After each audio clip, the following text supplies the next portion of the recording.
我时常在想，到底怎么样才算是一台理想中的旅行车？因为我知道，从那天开始，我在乎的事情不一样了。我希望它是一座安全的堡垒，守护着每一位我珍惜与珍爱的人。我希望它载得下满满的摄影器材，希望它陪我一起看着幸福的每一刻。更棒的是，它有足够的性能，让我享受驾驶的乐趣。原来，它就是我想要的 Ford Volkswagen。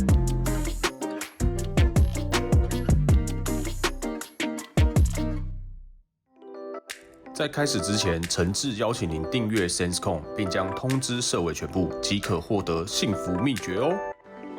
嗨，大家好，我是 SenseCon 小麦。今天要跟大家分享的这台车呢，是我的车。去年下半年，2024下半年的时候，我收编了一辆全新的福特 Volkswagen， 这是我试驾过有史以来最长时间的一台车吧。大家可能看过之前我拍过2辆一蓝一红的2023年头批的 Volkswagen。那我当时采访完我这2位朋友之后呢，我不仅推坑了别人，我也推坑了我自己。我的确是有我购车上的考量，所以今天呢，终于可以以一个车主的身份来跟大家分享，我开了6个月，1万公里，我有遇到了什么样的优点，以及我遇到了什么样的问题。先跟大家聊一下我的购买的动机啊，身为一个影像团队哦，时常其实就是要载着摄影团队以及很多的摄影器材，所以载人载物的需求其实是非常大的。那当然有华门的厢型车绝对是最好的选择。可是你开厢型车，基本上跟超驾乐趣这件事情，这4个字，你其实完全的脱钩了。在我开过这个双门、4门，然后很多门的厢型车之后，我决定这一次就是倾听了内心的声音哦，就是希望可以把在载人载物之余，有空间之余，又可以跟操控的这件事情并存。所以是因为这样子，我才开始看这个旅行车。后来呢，我就把这次购车的命题呢设为100万以内全新的旅行车款。但是你仔细看了这个命题之后呢，你会发现市场上其实没有什么选择了。对，我们中古车、二手车我们就先不讨论，我们今天就是完全以全新车的角度来看这件事情。但是呢，尽管如此，我还是觉得也是它的车价所以你在对应它的相关的配备之后，你会觉得，其实这是一个不错的选择，也是一个蛮适合我的选择。那其实空间当然是旅行车的一大优势，所以这也是我选择它的第一个最主要的原因，因为它必须要解决我工作上的需求嘛，我不能因为换车然后我载不下摄影器材，所以我会觉得说，那我以空间上的数据来看，跟其他的旅行车来做个比较好了。Volkswagen 在后座还没有导平的时候，它的原始的行李箱容积是635公升，然后在后座导平之后，行李箱容积是1635公升。那后座打平这个我们就不讲，因为大家打平之后空间都很大，但是在未打平之前呢，635公升是一个什么样的概念？就是如果是以 Skoda 的 Octavia 控比是640左右，然后 Superb 控比是差不多660，也就是说它跟这2台车其实行李箱空间也差不多。那 Superb 是你可以知道它是更大型的旅行车，可能 BMW 3 Touring 是这个500公升。C Class 的 State 是490公升，所以其实反而它竟然比双 B 这2台行李箱空间可能都来得大一点。Toyota RAV4 行李箱空间的数据是580公升，数据当然不是绝对啦，使用起来的情况、车身的造型那才是最重要的事情。不过就我使用下来，我想要表达的就是说，它不只是在数据上可能比其他车款再好一点。在我真实使用，就是以我们小编制4个摄影师出去，然后所有的摄影器材这样子装载的情况下，是装得下的，也还好它装得下。那如果未来还有更多的空间的需求，我觉得可能就会考虑装车顶箱。对，那车顶箱第一个是又帅，那更时尚，更有旅行的感觉。然后同时也许比较长，像脚架类的东西就可以往上放，那行李箱就可以腾出更多的空间。那3缸引擎比较陡这件事情是先天物理的特性，但是毕竟还是有很多的引擎周边的科技去消弭这个震动，如果没有人跟你讲的话，你应该不会觉得你在坐的是一台3缸车还是4缸车。我觉得它的3缸真的不陡。很多人留言，我都觉得留言的人真的是车主吗？我的体感是觉得还好啦。那不知道你的体感觉得怎么样？也欢迎可以留言跟我们讲你的感受。182匹24.5公斤米的数据是非常够用以这台车来说，整体的均衡性非常好。当然，如果你追求一个非常利落的超驾感受，那我想应该是要买掀背款。但是旅行车多了一节车长，然后车重增加，我觉得反而让它的均衡性变得更好。那我是蛮喜欢这个感觉，但是当然是最喜欢掀背的 Focus 开起来的感觉。那我觉得 Focus 这台车一直都是一台富有驾驶乐趣的车，特别强调运动性能这一块。我觉得这应该大家不会否认这件事情吧。1.5升涡轮增压，它出色的并不是说它有多么强大的动力你要强大的动力，可能要买到 ST Wagon 2.3的引擎，然后有280匹的最大马力，那才会是真的释放出 Focus 的极限吧，我想。不过以我现在的用车需求来说，我觉得这样子的配置，在我日常有的时候去找客户的过程中，我可能绕去山路跑一下，或是在这个过程中，我高速公路的超车，我觉得都非常的够用。我觉得 Focus 的操控表现不是来自于它的性能有多强大，但是最重要的是来自于它优异的底盘的回馈。这种扎实的底盘回馈才是真的陪伴你每天最重要的事情。它的底盘的均衡性都让我觉得开起来非常的愉悦。现阶段来说，就是当一个热血新手爸爸的状态，这个愉悦的感觉是我非常需要的。这份快乐是很难从其他地方找到的，而这份快乐就来自于扎实的底盘回馈。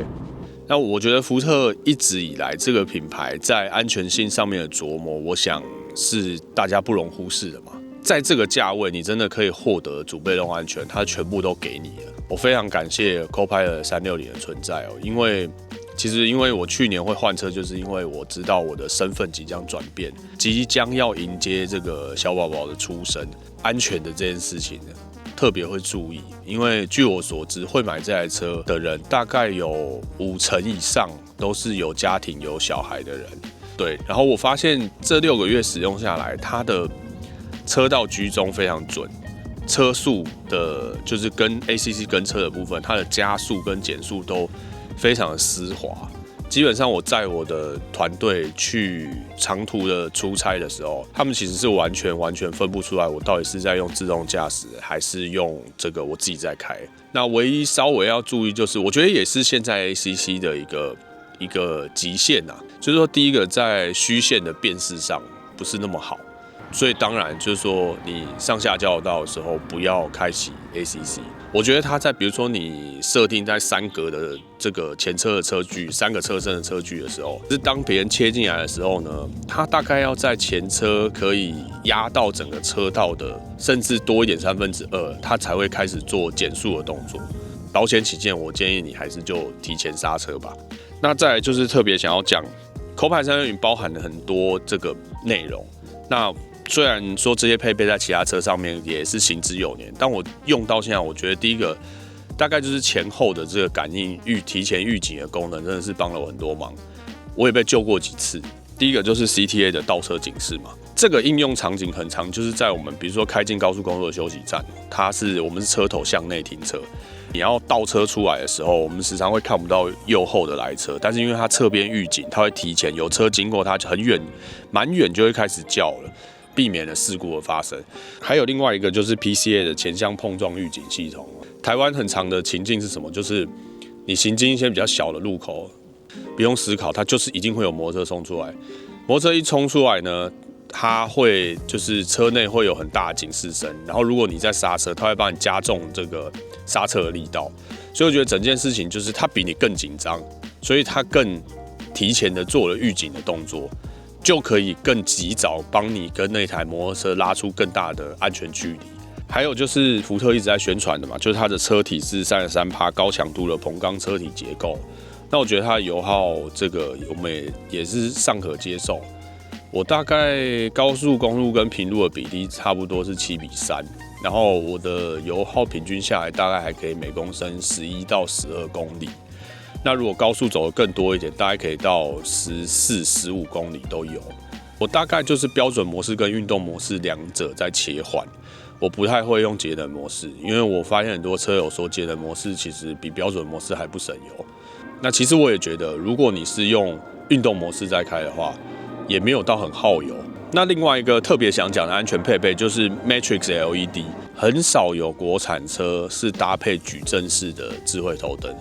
那矩阵式的智慧头灯好在哪？就是它的 LED 的光珠呢，可以去做部分的遮蔽，自动的遮光。所以也就是说，它在高速公路夜间行驶的时候，它可能开了远光灯，但是当你前方哪一个位置有车子，或是你右方有车辆经过的时候，它会自动去遮住部分的光珠，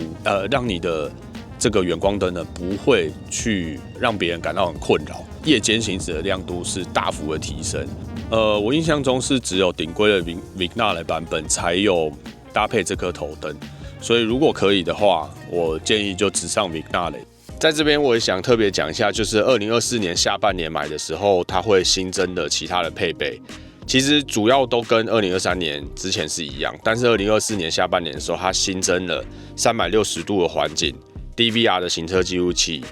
eDog 测速提醒，这整套的设备都是航创科技。然后主机的部分是装在这个副驾椅子的下面，360度环景嘛，就是它在全车的前后2个后视镜、左右后视镜的下方，然后总共有4颗镜头。那我觉得环景这个东西真的是用过真的回不去第一个是这个萤幕的画质就是 2K 嘛，所以它的画质已经很好，然后它的环景镜头啊之类这些合成起来处理的也不差，所以整体的画质我觉得非常好。就是在你车辆周边的障碍物其实都看得很清楚，它就像多了4个眼睛，然后在你车子的周围，你现在买的话，就是这些配备都已经有了，真的是需要的，对，不要把它拔掉。那再来就是 DVR 行车记录器 ，DVR 行车记录器呢，它就是前面，然后后面就各有一个镜头，那它只有镜头没有萤幕。它的萤幕跟环景一样，就完全整合在这个主机的萤幕里面。我觉得这件事情很棒，不会东一个萤幕西一个萤幕，可以让你的整个驾驶的视野、你的前挡的视野保持得非常简洁。它是1080p 的，我也把画面就是阴天、白天、雨天之类，晚上我也放了这些不同的行车记录器的画面，然后给大家去看。你可以看出来在不同天气情况下或是明暗情况下的差异。交车的时候设定是我让环景就是打方向灯的时候，它可以跳出你旁边后视镜影像。我也把 DVR 里面的测速照相提醒打开，然后还有 eDog 的测速提醒，但我后来发现真的太多提醒了。另外就是这个航创的主机，它有外接 HDMI 出来，这边有个 HDMI， 你可以接 HDMI 的装置，你也可以借由 HDMI 的转接到你的手机。像我之前是一开始买了300多块的，就是 iPhone 的转接，但是可以投射，可以镜像，可是Netflix 跟 YouTube 在这上面不能看。如果你要用这个功能，你就直接买 Apple 原厂的。再来就是它主机官方的这个 IG 有说，它主机有一个 HDMI 接口，你也可以从那接口，然后接它的 USB， 你就可以用用 Google TV。没有车是完美的，所以势必会遇到一些小问题。有些是需要维修的，有些是它会自己改善的。比如说第一个就是变速箱低档跟 R 档的切换时间太长了，可能是为了要保护变速箱啦。车子回转掉头这些时候，你的或是停车啊，你一定会前进后退，这些比较频繁的时候，你的确都是要等一下。切换的过程，我建议你刹车一定要踩着，因为它在中间切换那1.5秒的时候，有的时候在一个瞬间它会变成有点像空档，等到你感觉到那个推力有入档的时候，你再把刹车放掉。再来第二个问题也跟变速箱有关。我交车的时候公里是 9.1 公里，然后我大概开到2-3千公里的时候，这段时间我觉得变速箱的顿挫有点大，特别是你在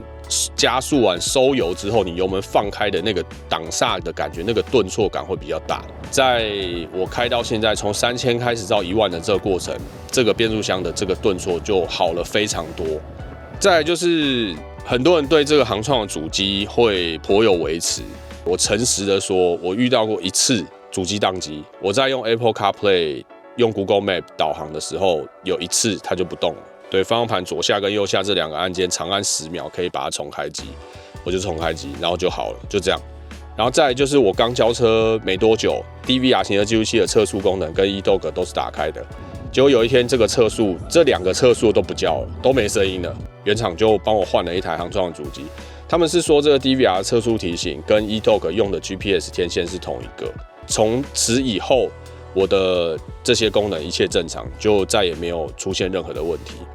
那还有一个小地方就是胎压的部分，就是我设定是 PSI 嘛，胎压的单位。但是有时候啦，我重新发动之后，它的单位会跳成 bar。有的时候就是要进去设定，把它再改回 PSI， 但是发生的时间很少啦。最后也想聊一下，我看到很多网友说，为什么2025年是新增自动停车，而不是新增后座冷气出风口？这个大家都很想要的配备，而且也讲了很久的配备。我只能说，没有后座冷气出风口这件事情呢，要怎么办呢？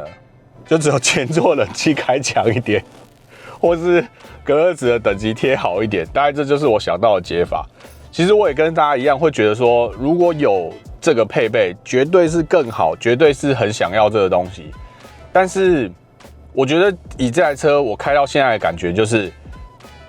其实从一开始我就知道没有后座出风口嘛。但是我觉得在我开了这6个月以来，我反而是觉得说，只要前座的出风你开得强一点，其实 Focus 的冷防效果还是蛮好的。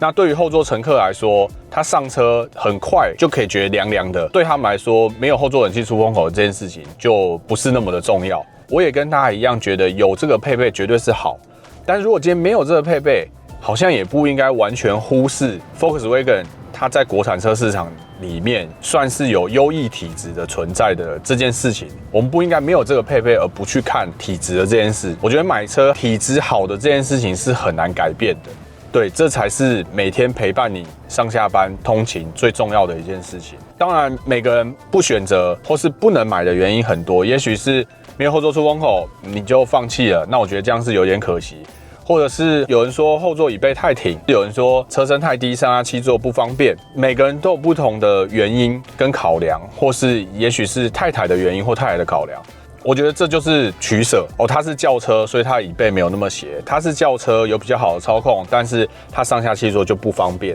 这世界上没有最好的选择，只有最适合你的选择。所以希望大家看完今天这支影片，如果你跟我一样是很在乎它的硬体的结构，就是它的操控、它的空间、它的主被动安全这些事情就是你不太能去改变它的。你在乎这些体质，在乎本质，它是一台好的车的时候，那也欢迎你来跟我当车友。现在2025年是 Vignale 版本是99.9万，也降价了，一样有环景啊这些配备，然后有配件金啊之类可以去做选择。这些事情你就可以再问你的业代。那我也非常感谢我的业代，就是南港所的汪伟杰，他在我交车前后帮我处理了非常多我大大小小的问题，直到现在我都还会问他一些市场面的问题，非常感谢他。我觉得有一个好的业代、热心的业代，会让我们消费者对企业公司的品牌价值是会加分、会有所提升的。那今天就分享到这边，希望我这台车继续开下去，还可以跟这台车、跟 Volkswagen 写更多很棒的故事。我是小麦，我们下次见，拜拜。